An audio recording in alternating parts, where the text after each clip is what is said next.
Hello, everyone, and welcome back to the Church of the Sacred Synthesis weekly conclaves. I am your humble host tonight, Benjamin Moore, co-founder of the church. And tonight we're going to talk about fungi and different ways that it has been used historically, and different types, different things about the certain systems it works in the body, and how you can use it in your life to optimize it and overcome obstacles. So, without further ado, I'm going to start with some announcements. So, as you know, we've been hosting meditation ceremonies featuring the light wand sacrament.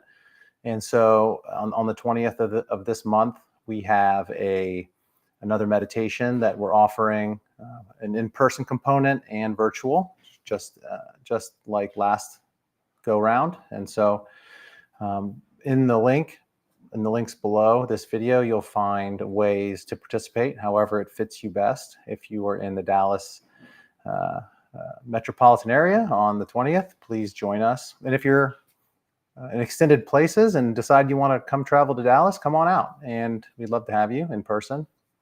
And so, and also next week is the Heroes Dose Conclave. So we'll talk more about that towards the end of this broadcast as well, just to remind you. But next week's topic is a very interesting and dynamic topic that I think is very important to bring into this conversation, which is around sex and psychedelics, and how we can join together with partners and ourselves and explore deeper aspects of this experience. So and so tonight, moving into the fun with fungi. And so we're not here just to explore mushrooms, by the way.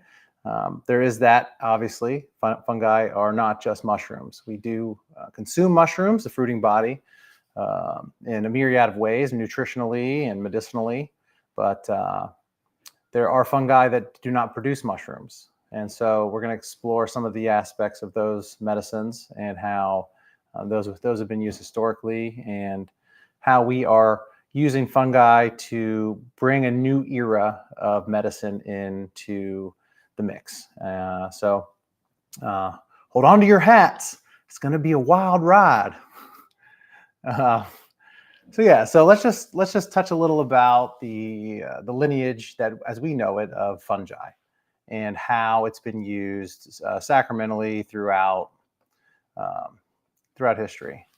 And so as of right now, the oldest known records of mushroom use are found in the Tassili cave region in Algeria. And there are paintings. I'm sure you've seen it's like a picture of a man with mushrooms all over him. Could be a woman, but with a bee head. It's the mushroom shaman, as it's so aptly named, which is thought to be between 10 and 13,000 years old. And so perhaps the oldest religious context of sacramental use of plants. And so we don't have much history on that, except that predated a lot of the Egyptian history. So perhaps that region, that time period during the Younger Dryas, were much more lush and full of vegetation, whereas now it's arid.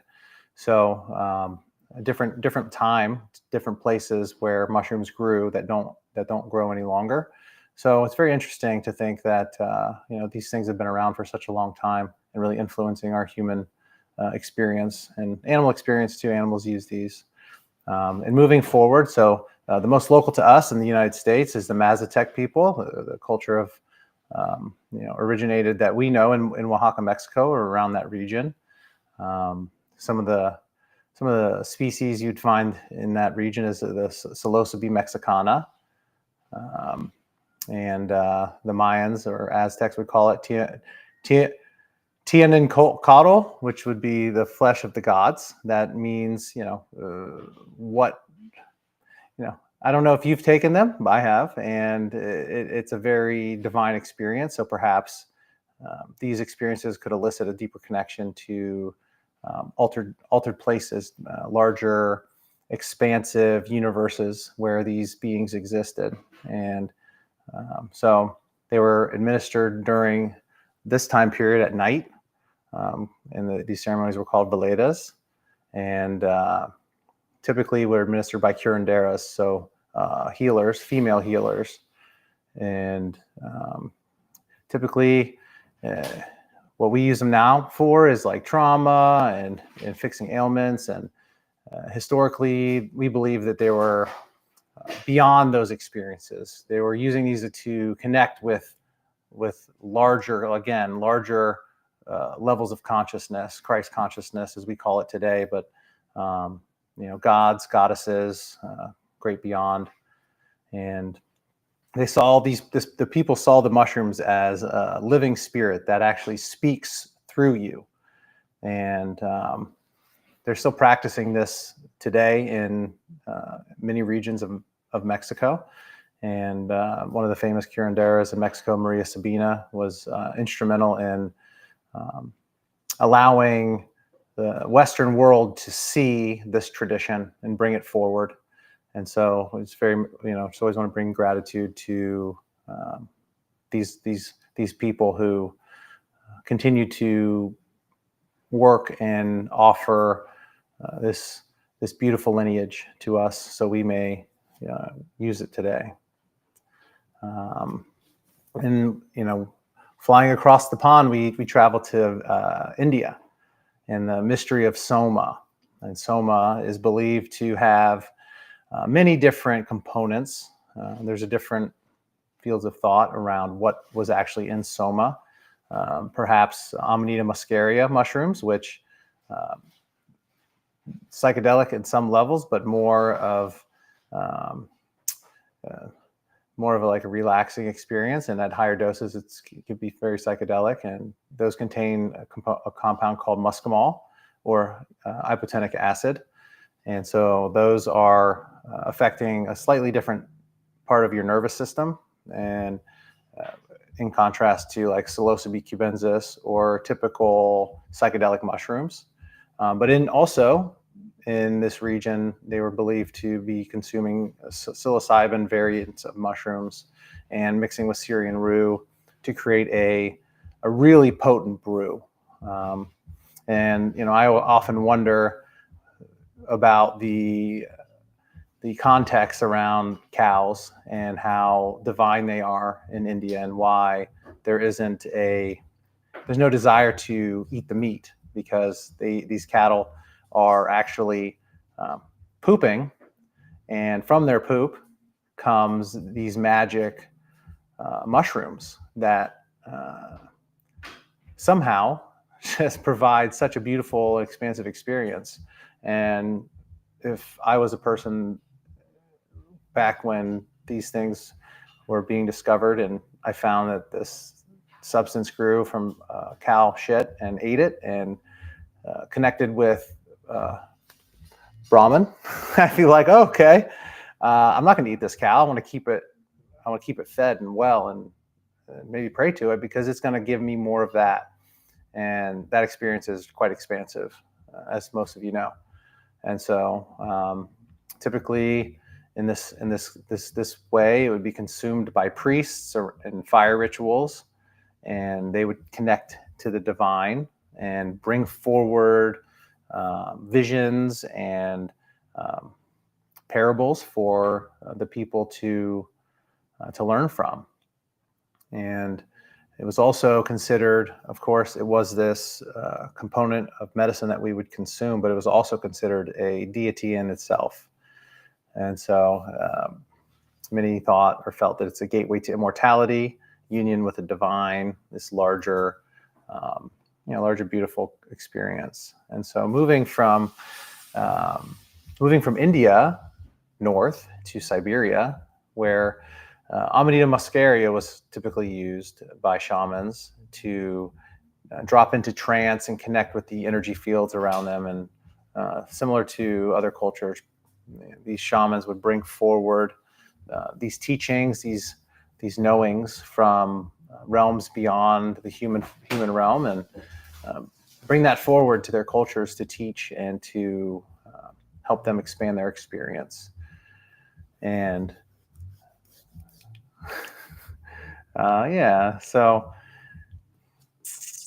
then moving into Greece. So Greece is home to the Eleusinian mysteries. And the Eleusinian mysteries, it speaks about the kykeon, and there are many theories of what was the main ingredient in the kykeon. And some scholars believe it was soma, actually from India. They brought to Greece and then to other places in the Mediterranean region to expand. And then there's also some evidence that it was potentially ergot fungus, and this is one of the fungus species that don't bloom a mushroom, a fruiting body. So just the fungus on the grain is what creates the experience. So you consume that. So there's, and it could be a combination, of course. We don't really have a lot of the history coming from the Eleusinian mysteries forward, which was when the Crusades happened and the Catholic Church decided it wanted to control consciousness. So it came in and basically waged war across the world to create a singular plane of worship. So that is, and we're still living in that context right now, and many of us are doing our darndest to help us to climb out of that. And so, thank you for your support in that, if you're with us. And so what you can see in these relationships where these mushrooms bring things into harmony with these cultures around the world is that you can see very similar architecture, art, coloring from cultures that worked with psilocybin mushrooms. So, they almost help us to usurp or cross geological divides to bring in a central process of thinking and connection. And so with all this history that has been created and that we've experienced and that we sort of lean on to enable us to understand how these compounds were used, the biggest question in the room for me is like, what are we doing now and what are we going to be doing in the future? And how can we affect change within ourselves or within others and create levels of experience for ourselves that maybe are beyond our comprehension. And so that's where for me, in my experience, when we started the Church of Psilocybin a couple of years ago, I was very deep into this idea of harmonizing nature and technology. And I just thinking of this like just highest level of creation, like what could we do if we brought these things together? And so that being said, it is our medicine that we offer that has brought an idea of those components together, where we are mixing something from a laboratory and using this vehicle, this natural substance that really represents abundance. The mushroom is it's limitless. We know that the Earth is the second largest biomass on Earth is mycelium. We are literally encased in this, or the third, was it third largest, second largest, one of the three. We're encased, the Earth is encased in it. It's like being held together, and we walk on it. Every step we take, in vegetation, it could, they say up to 300 miles if stretched in like a line. So it's a lot of truth that we are that it's basically holding this whole thing together. So what we've done, and I think it's like an offering from the earth to bring this super scarce compound, which is 5-MeO-DMT, and this is now has been coined the God molecule because of the effects that it elicits, which is a very expanded, very euphoric state of oneness. And so we've introduced that into the growing fruiting body of psilocybe cubensis mushrooms. And so, and what this really represents is a way to bring this power of unity into an abundant and easy to experience fungi.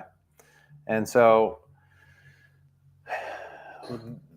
there's some nuance of how we do this process. I won't get too specific, overly specific, but there's no injections or any other augmentation other than the mushroom is fed this medicine, 5-MeO-DMT, like a fertilizer. So it goes in the soil. And we know that it takes mushrooms, they take tryptophan and convert it into psilocybin and psilocin. And this process is goes constantly in the mushroom. And when you put something in the chain, the tryptophan chain, which is any of these, higher order molecules, the mushrooms easily take it in, and will just do what they do with it. They take the 4-hydroxy compound molecule or and put it on the skeleton. So it's doing something there. And what's been interesting is that we have been able to have a tangible difference in experience with this substance, where it creates clarity, and it creates if you imagine reality having lenses on it, where your experience, and it creates a predisposition of what life is, right?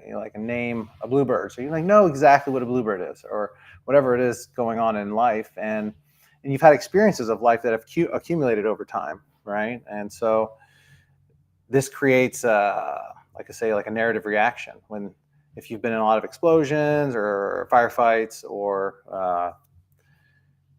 car accidents. There's certain cues in reality that are going to create triggers in your body, and that's what we call those triggers.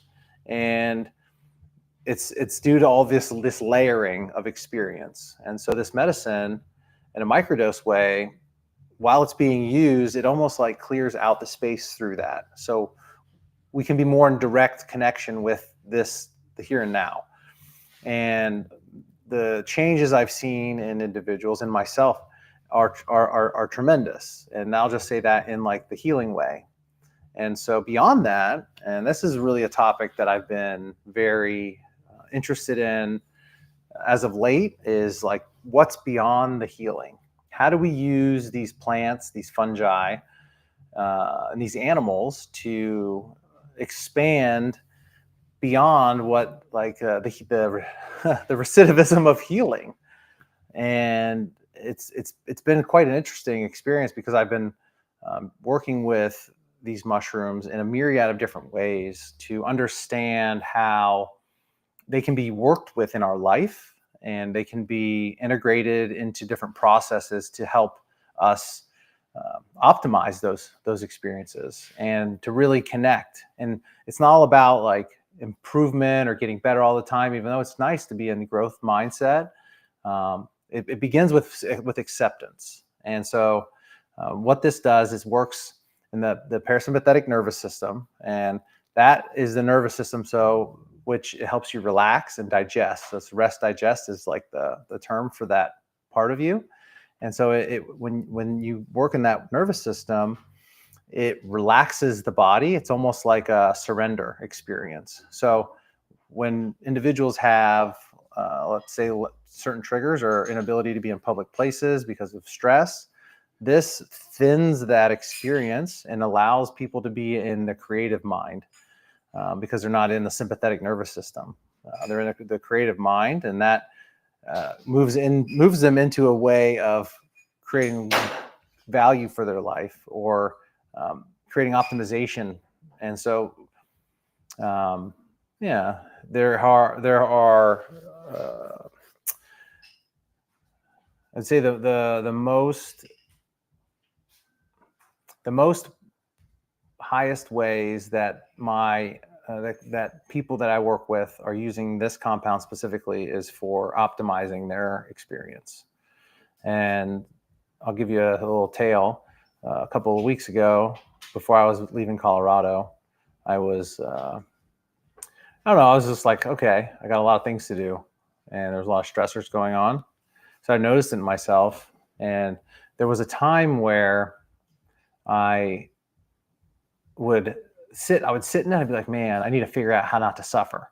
But what I decided to do was, I'm just going to take a microdose and see what happens. I took a microdose, and within 30 minutes, my mind's like, oh, you need to go to the gym, you need to do this, you need to like go back into the process of moving the body. And what that enables is the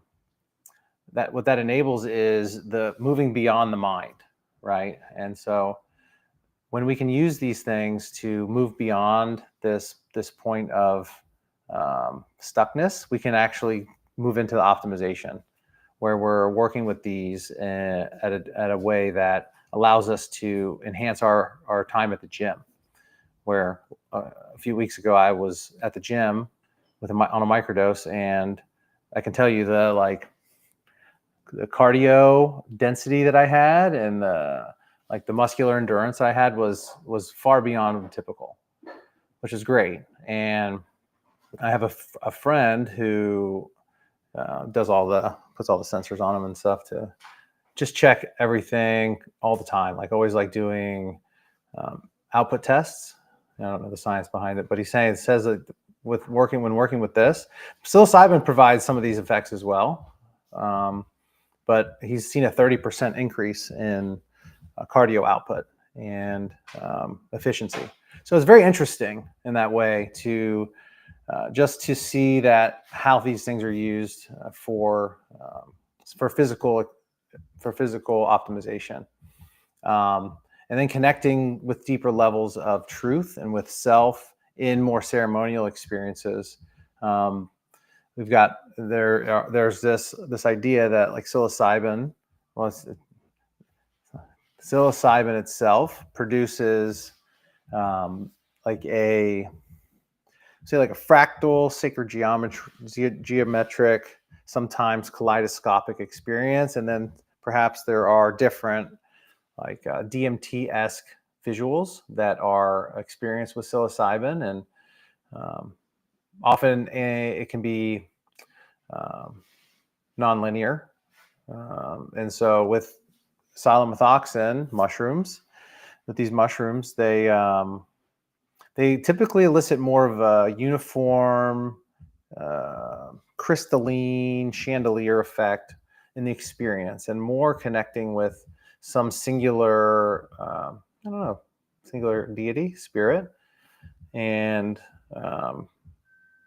which is really you in your center. It's really connects you deeply with the experience of life. And then, just similar to any other mushrooms, you go through an integration process where you're going to land. And, I'll talk a little about that, because there are so many different aspects of how ceremony works. And so I'll tell you that just what's worked for me and what I really enjoy as far as the ceremony goes. And so my integration is typically it's fun, and it's dancing, singing. It is experiencing without having to have verbal catharsis, because my feeling, and through the experiences I've had over time, for over long periods of time, the catharsis is really coming through the mushrooms. They are the healers, and they are what's helping to fix these things that perhaps we're not really broken. They're just oh, there's something in there. Let's look at it and experience it. And so they, so during ceremony, I would typically end with um, like verbal music with words that feel good, feel uplifting, and dancing. So on the feet, moving the body, and just it's like really what's happening is we've reset the system, and so we want to put good vibrations in there because it's going to happen anyway, right? The world is this big environment for us to consume. We use our eyes and our ears and our smell and our touch and our taste to experience the world. And oftentimes we're being, if you watch TV or the news or anything, we're being overstimulated, which it typically can peg your nervous system, your fight or flight, and put you in fight or flight. This is why there's so much fighting, people jumping on socials or in each other's faces, like having battles, right? Because their nervous systems are their sympathetic nervous systems going off because of all the world stuff, like the truth, right? The world is it's in all sorts of different ways. So what we bring into us is what we put out of us through our experience and our feelings. So if we're bringing in this dirty news or whatever, if we're not working in a way that's directly connecting with the changes, just learning about it, it creates a place for tension to go, but not a place for tension to get out, right? Because it's like your body, we're transmuters of energy. So what we do, in my beliefs, what I see, like what we do is we eat, we bring all this experience into us, and we create it in our consciousness. And that's how our brain works. And we're creating this in our consciousness, and then we sort of project it within our consciousness, so then we can actually live, right? These are all sensors. The eyes are sensors. So with that being said, when you are in a neuroplastic state after mushroom experience, when things are feeling open and loose, this is the time where it's ideal to bring in support elements that help us mirror what we would desire in life. And so for my experiences, it's music, it's food, it's dancing. That's what I'm doing for like the 2 to 3 hours post mushroom experience. And this is what I would say to all of you is a good practice to introduce in life. And using the mushrooms in a way where you can be within your own intentions actually helps enable us to move more closely to our intentions, to the things we desire in our life. And so there's with that being said, like there's I grew up with DARE. I don't know if any of you know DARE, the program. I think it may still being executed. The idea is creating shame around using substances for coping or whatever it is, right? Obviously, there's a lot of important aspects of that system where bringing dangerous pharmaceuticals, and that's where really what we need to identify as dangerous pharmaceutical drugs, and those are the things that DARE really helps and does a really good job with. But yes, but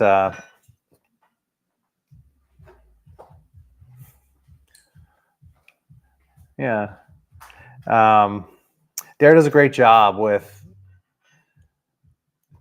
working with fighting against pharmaceuticals. But in my growth with it, when I grew up, when I was a kid, I had a lot of shame around medicines. And so even into adulthood, when I was leaving the Army, I would want to take mushrooms, and I was like, oh, this feels great. And so I'm like, 2 weeks later, I'm like, I want to do it again because it feels great. And there was a lot of shame in that for me. So I just say that to say that in my experience over time, I learned that these mushrooms, they were here to help me, and they're here to help everyone if we just give them space and time. And what the system will tell you is that using these things at a festival or music experience, and they use words like recreational, which, yeah, it is. But I also think all of it's recreational. Like all of these things we're doing, whether or not people use them to dance and to celebrate or to heal, it's the same thing are happening to the body. And so I think it's important for us to always have the conversations around harm reduction, but also like teaching. And the way the system is built, especially in medicines, as we like root and holler for them to go to be classified as medicines, that doesn't change the access to us to getting them in our hands as for recreational use. And I believe that we all have the right for these, to consume these. They grow everywhere. Like every farm in Florida that's got cows is growing mushrooms. In Texas, yeah, same. So the idea is that these things are here for us, and these mushrooms are going everywhere, and they want us to consume them. So we're gonna continue to play with them and grow different and interesting species of mushrooms and share them with people who desire to work with them. And so this ceremony that we have on the 20th, while not working with mushrooms, we're going to working with the parent molecule in psilomethoxin, 5-MeO-DMT. And so the last one that we did was during the MAPS conference. It was really awesome. It was just beautiful. Such an amazing experience. We hosted it at the Ceremonia in Arvada, and just such gratitude to that space and to the people who attended. So it just allowed us to offer, what we believe is a way forward, a beautiful way for people to experience this connection, and helping us to connect in community, and working in ways where we are creating safe spaces for us to journey, to explore these further realms, further reaches of life. And so, we open with breath work, because that's a very important aspect, I believe, in this psychedelic journey. The psychedelics have really trained me on breathing. So important to have a really good connection between the mind and the breath. And if you don't practice it, just like anything, you don't have it. It's in having complete and deep connection with the breath enables us to do our human experience of shedding throughout the day.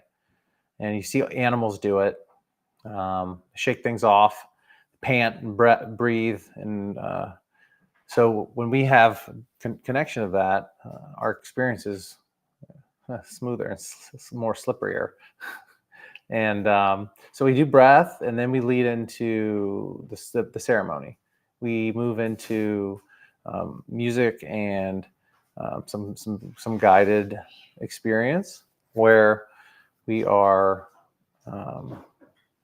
just supporting you in the process and allowing you to go as deep as you desire, and then having a little celebration afterwards. And so that's coming up on the 20th again, and you can register in the link on this video that we'll post. And then next week we have the conclave entitled Sex and Psychedelics, where we'll talk about deeper levels of connection with ourselves and with others, and how the intersection of these medicines can increase or even create more challenge. So stay tuned, or tune in for that. And that will be a very interesting conversation I'm excited to have with Cynthia. And and then we drop a new swag. So there's some new stuff in the store if you want to check that stuff out. I think that's all. And stay tuned and check the calendar. There's integration at least once a month, but I think we're doing it. We're gonna increase the frequency potentially. So I'd like to extend an invitation to all of you. Join in. Just come join. It's just conversation. I mean, we don't have to have like a boohoo around the corner. We can do that. I may need that every now and then, but we can just have a chat and just be in community and support each other. That's really a beautiful aspect of what I value as important in life. So if you want to join, come on in. Well, with that, I love you guys. Thank you so much for